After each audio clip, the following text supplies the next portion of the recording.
Hello and welcome to another episode of Marty's Matchbox Makeovers. Now this one was pretty tough nut to crack. It's the Matchbox number 73b, the F1 Ferrari, and I think it's the model 156 Sharknose V6 Ferrari that were very popular in 1961. This model, however, came out in 1962, and this particular one came from Tony Taylor in Marty in South Wales, and I unboxed it in one of my unboxing videos, and it's been around for a while, so I thought it was about time that I tried to give it a bit of a makeover. So as you can see, there's no paint on this, virtually no paint. The driver's missing, the steering wheel's missing, and the decals are long gone. There's also a broken exhaust assembly at the rear there which needs replacing. Now Tony was a very forward-thinking person, and he happened to send me all the spare parts I needed to fix this model up.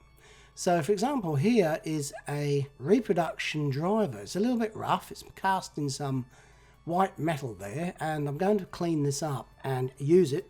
Also, Tony sent me a reproduction set of exhausts here. Again, there's a bit of flashing on there, they're not too bad.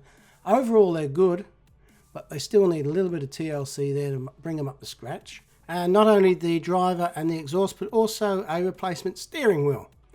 This is probably the hardest thing I'm going to have to do. I'm going to have to get some needle nose files into there and clean it up. And lastly, there's a fresh set of decals here to put on the finished model. So I'm really looking forward to this. And what I should tell you from the start was this model was a lot harder than I thought, as is probably normally the case. And sometimes you have a really good pass, and sometimes you have a bit of a fail. Well, this one's a bit of a fail, but please stick around and watch the process and you'll see where I go wrong. At the end too, I introduce a second one of these that I'm doing up from another person, so that's something to look forward to. So first up, I'm drilling out those rivets with a suitably sized drill and cleaning up as I go, as always. I've just taken out the smallest amount of metal necessary to separate the base from the body. Unfortunately, I need to lever the front end off, and there's no room to get a screwdriver in. So I'm going to have to take the front axle and wheels off just so I can prise the model apart. As you'll see, I don't need to remove the rear wheels because they fall off naturally when I eventually get the base off. Anyway, using this cylindrical grindstone, I plug it in, and my first mistake of the day. Very carefully here, because there's not a lot of room to play with. I'm just gently kissing the end of that axle to just to take off the tiny little burr that's preventing the wheel from falling off. It was a bit tricky. Managed it, thankfully, without damaging the wheel. So I'm thinking, okay, I'm onto a good thing here. So far, so good. And I gently prise the base off using this flat-bladed screwdriver. And it's actually tighter than I wanted it to be. Eventually, with a bit of wiggling and struggling, it separates. I haven't damaged the body at all, which is good. There's the old broken exhaust set there, fallen out. The rear axle has fallen out. I'm still struggling with the front end. Get it there in the end. Oh, look at that.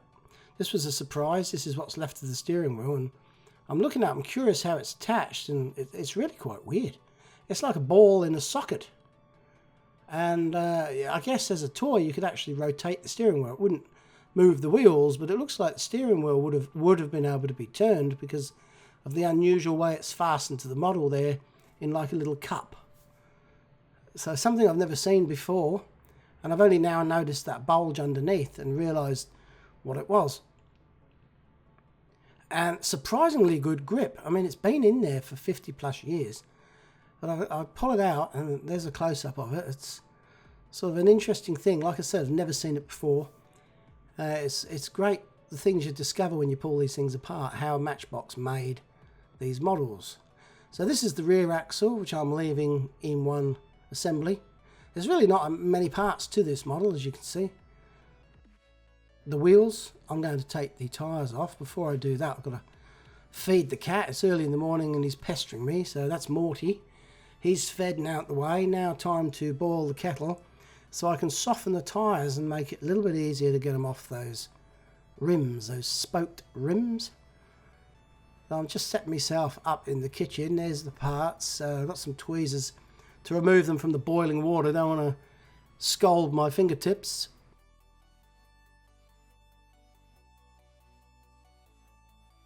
I'll pour it in this tiny little bowl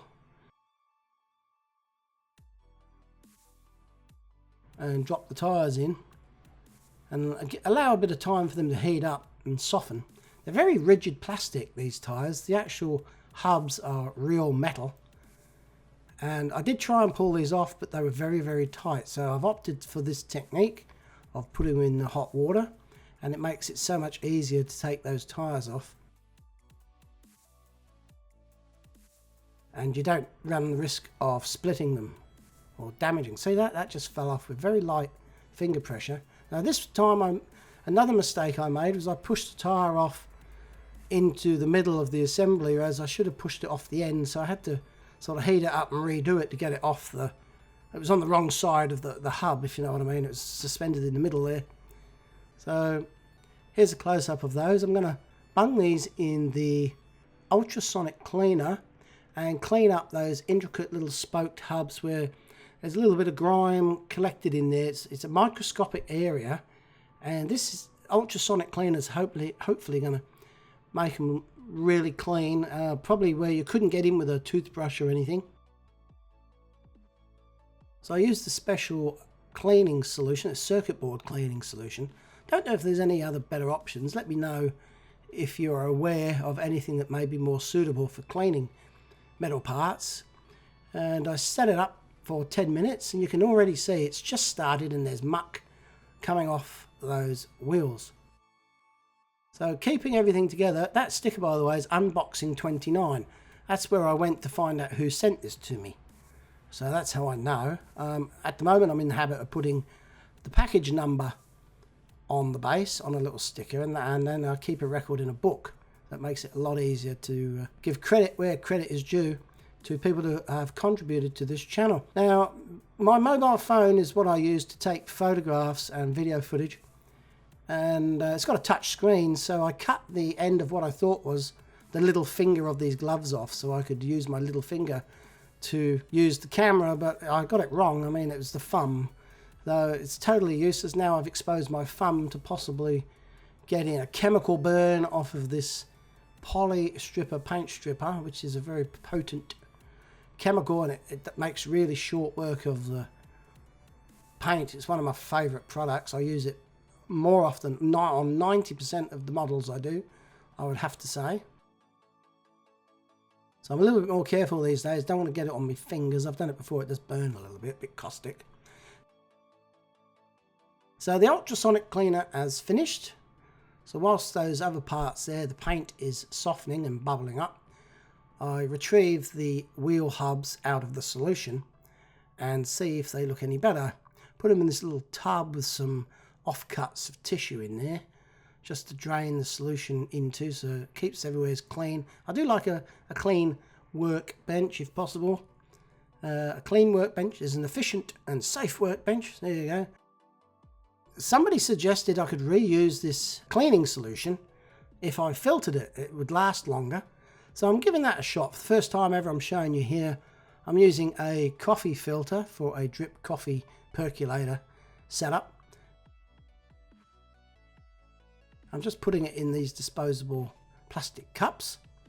I'm going to tip the solution in there and see if it actually comes out clean, because this stuff can get pretty mucky in such a short time, and I have been tipping it away, and it's not cheap, so it'd be great if I can recycle it by filtering it in these filters, and I'm going to show you in a minute exactly what it turned out like.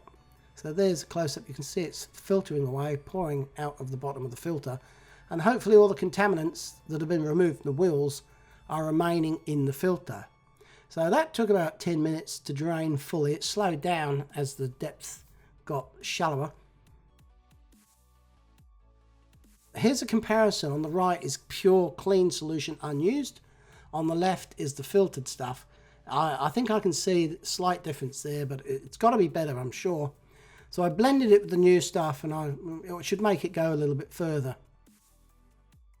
Here's a nice close-up of the detail on those wheels. You can see a very intricate web of spokes there interlocking, like on the old MGs. Remember, this is a Ferrari, so it's probably cutting-edge technology at the time, a new lightweight style of wheel hub.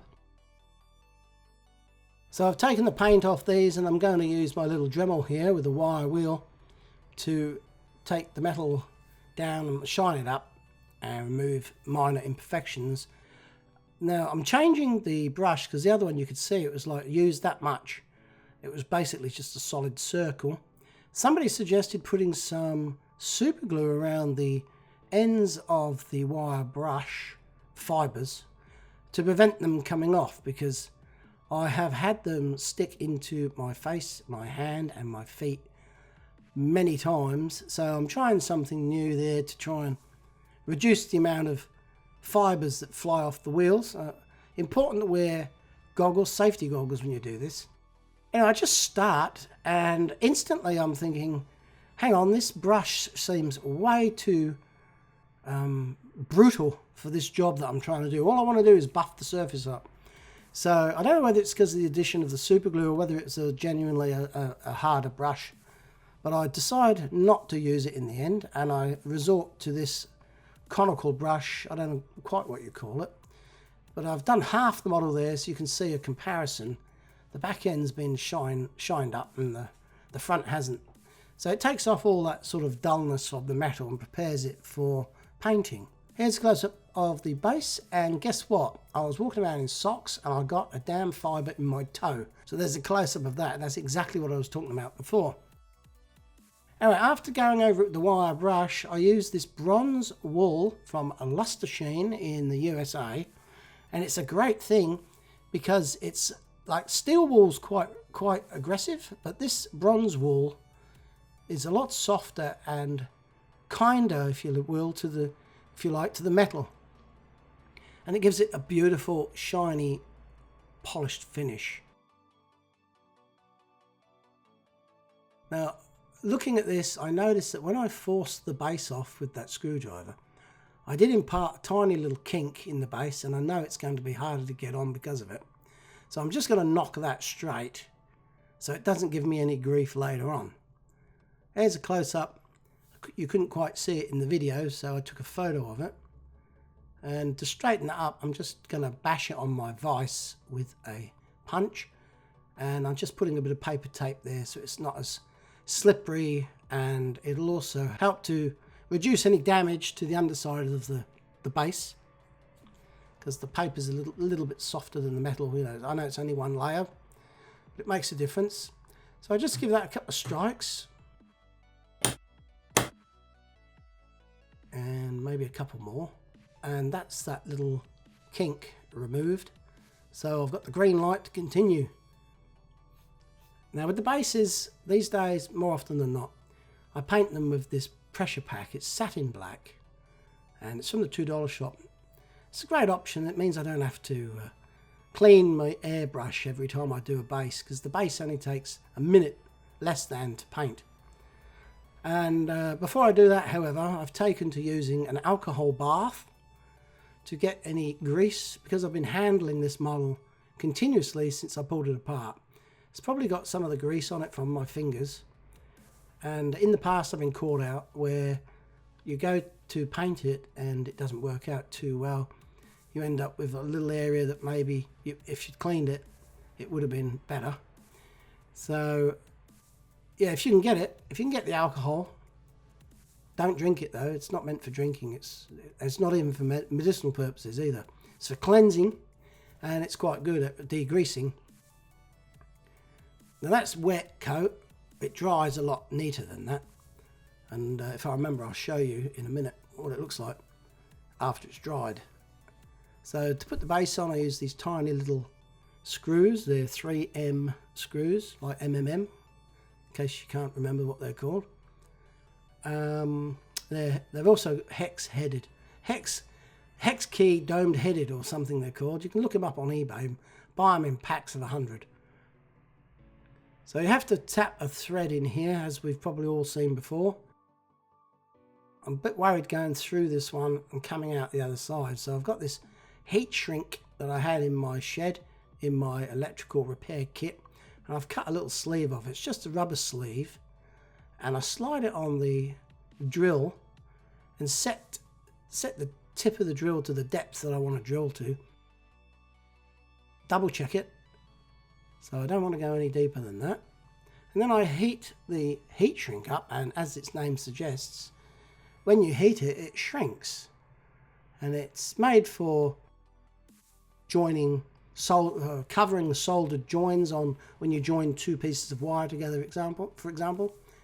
But I'm using it here in a different way. I'm using it so that I can have an easy guide to control the depth at which I drill. I don't bother putting these in the vices very often these days. A, you can crush the model out of shape, and B, you can damage the outside, the skin of the model. You don't have to. If you just hold them firmly down on the ground, you can get away with just using your fingers and carefully drilling out the hole. Now, I had this little pot of oil left over. I can't remember what I used it for. A couple of models. Oh yeah, the screw mechanism for lifting up the back on the truck I did, the dinky truck. I had a little bit of oil left over, and I just saw it sitting on the bench, and I thought I might resort to what I used to do, which was put a little bit of lubricant on the tap when you're cutting the thread. It's not 100% necessary, but since I had it there, I thought I'd use it. Now, second mistake. Remember I said that there's a few mistakes in this video. I drilled the hole too big, and the button-headed hex screws don't fit because they're too small. The diameter of the screw is too small. So I've had to resort to using these other type of screws that I had in a box, and they're slightly different. They're kind of countersunk Phillips head screws, and they're a little bit fatter. The diameter of the thread's a little bit wider, and I luckily managed to find them, and they fitted perfectly. So I dodged the bullet, but they're not going to look as nice as the domed headed ones. The domed headed ones, they look more like a rivet from the original factory when they're fitted and painted to match the body colour. But today I'm going to have to use these because, like I said, I drilled the hole too big. So I must try and concentrate a little bit harder. This makeover did take a very, very long time, and I have been mixing it up with other tasks that I've had around the house and family related things, so it did get drawn out somewhat. The model shop has not been resupplied with paints yet. I do like Tamiya paint, but today I'm using this paint from scalefinishes.com. It's called Porsche Guards Red, and I'm pretty sure it's as close to Ferrari red as I'm going to get. It's pre-mixed, and they recommend that you spray it at between 20 and 30 psi. So I've set my compressor for 25 psi.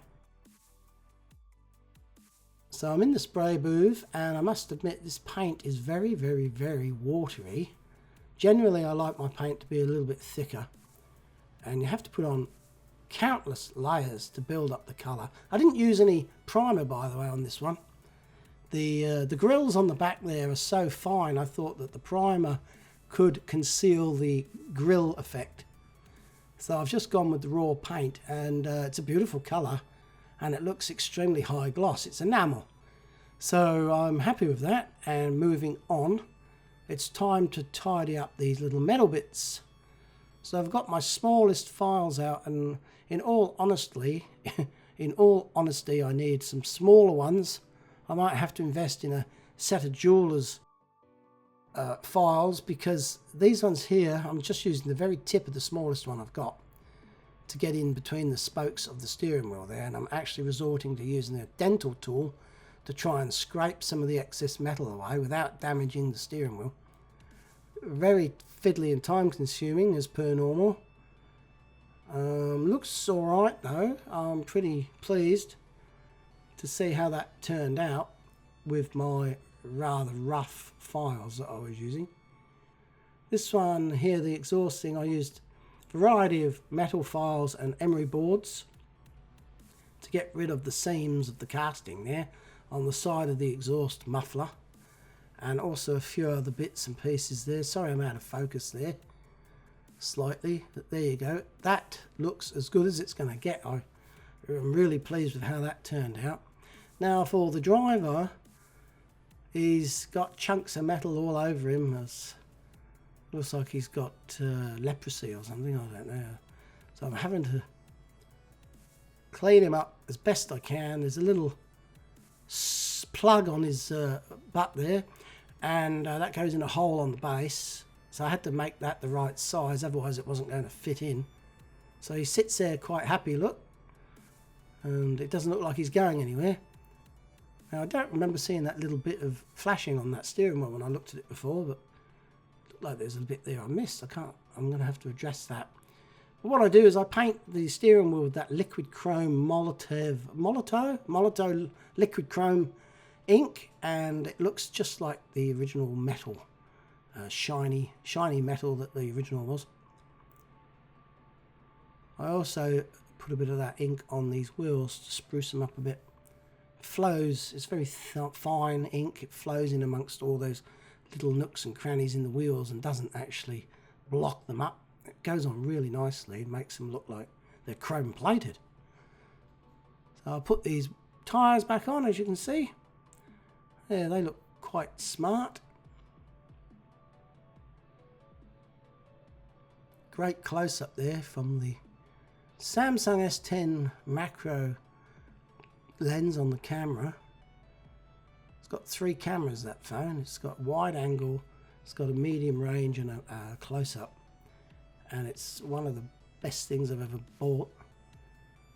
I mean, I use it more as a camera than I do a phone, in all honesty.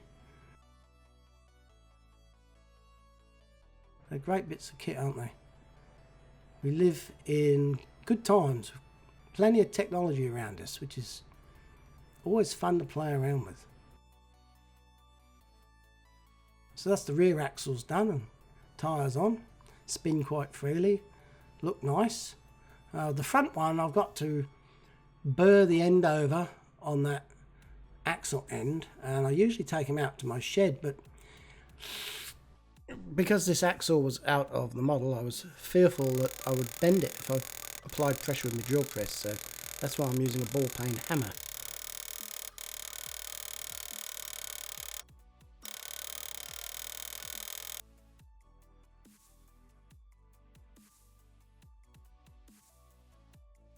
There you can see it's mushroomed slightly, but it's still not quite the right shape.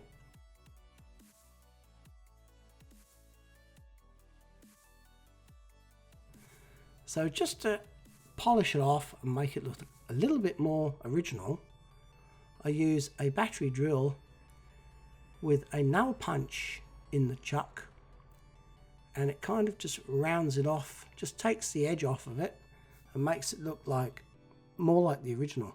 You set it on a hammer setting, and when you push down on the drill and start it up, it just hammers away on the bit that I've just hammered, but it spins at the same time, and rather than having a flattened mushroom head, you have a nice rounded mushroom head. So something I'm experimenting with still. I haven't had this drill very long, probably only a couple of months, but there you can see it's kind of finished it off nicely. Alright, I give the driver a first coat of white. Now it looks pretty heavy, it looks very heavy, but it does actually evaporate away. Virtually nothing. I end up giving it another couple of coats, believe it or not. I baked this red paint in this oven, and this is one of the reasons this makeover took so long. I mean, it looks great, but I could not handle it. I could not handle it for like 4 days, and I actually put it in the oven 5 times. I hit it with the hairdryer, I resisted touching it, and eventually it reached a point where I just had to press on. So I thought I'd put the decals on, and this is where everything started going egg-shaped. And I hate to admit it, but I'm going to have to revisit this model. At the moment, you're looking at it, and I'm looking at it, and I'm thinking, hey, that looked great. There was a little crack showing on that number 3 there. I put some of this softener on and decal sort of, it's a product for decals to make them form better to the contours of the model, and I'm hoping it was going to close that gap up and maybe glue the decal on a little bit firmer than the adhesive that is activated by the water on the transfer. I'm putting it all back together and my hands are a little bit greasy and I'm having to force things in and squeeze it and clamp it with my finger and thumb. So I'm handling the model so much, putting it back together, that the paint starts to show signs of wear before I'm even finished. This is the second one that I mentioned at the beginning, and this is from Joshua Brown from Oakville, Ontario in Canada. So I thought I'd do a 2-for-1 makeover like usual, something different. I'll have 2 instead of the 1. By the way, did I mention this is a shark nose Ferrari 156, had a 1.5 litre engine, 200 horsepower and a top speed of 149 miles per hour, which is 240 kilometers per hour, and only 8 were made in real life. And they won 5 GPs in 1961 driving this. That was the Dutch, Belgian, French, British and Italian Grand Prix. Now, with the handling, the decals came off the model and were damaged, and I had to paint the numbers in just to do the end carousel picture here. And as you can see, well, that's the reason I'm thinking I'm going to have to revisit this model probably in the next couple of weeks or so and get some new decals for it. And probably repaint them with my favourite paint. Hopefully the stocks will start flowing again. I've decided I had to run with it because time was pressing on and I hadn't had a video out all week. So I've ordered 2 lots of decals and I'm going to redo the first model and make them both look super special. But hopefully at least you've picked up some new ideas, some new techniques that maybe you can use in the future, and this video has not been a complete loss. So I hope you've enjoyed this video. Now, however, Kevin, he's challenged me to a race around Albert Park racetrack in Melbourne. He wants to do 1 lap and he reckons that whoever wins is the best driver in Melbourne. He seems to think he's in with a chance, but I'm a little bit older and wiser than him, so I'm going to have an early night if we're racing tomorrow. Kevin says he's going to sit up and study the map of the circuit and memorise all the turns and straights to give himself an advantage.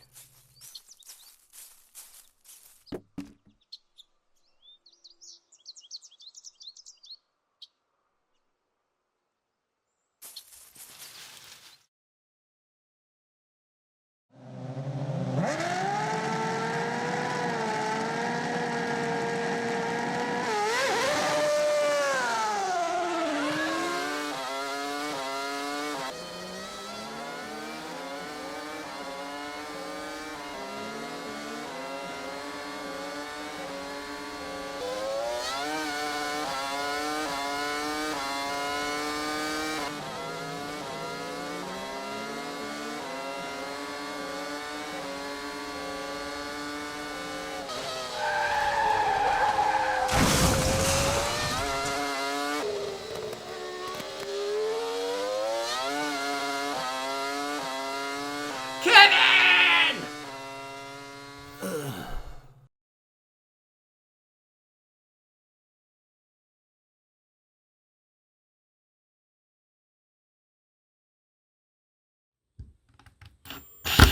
Oh. Shit. Oh, what? F***ing hell. Goes round and the back end spins out, so it's turning clockwise. Okay, if you think so, go. Keep your arms, elbows up, like it's outside of the... Up, higher again. Lower.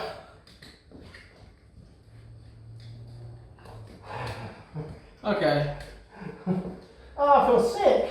Yeah, I bet. It's like astronaut training.